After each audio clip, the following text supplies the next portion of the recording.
sound of crickets and a creaky rocking chair. Let me tell you about old Jack.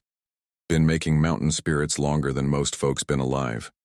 There he was, sitting on his weathered porch, overalls worn from decades of work, that leather hat of his telling stories without saying a word. I remember the day he decided to pass on his craft.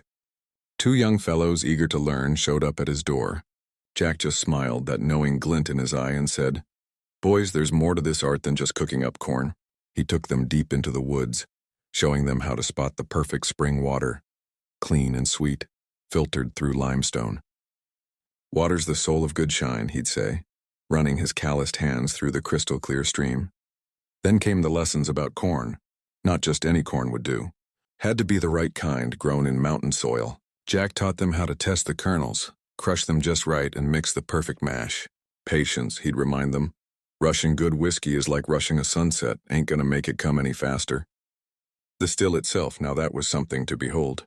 Copper gleaming in the moonlight, every joint and seam sealed with the precision of a craftsman.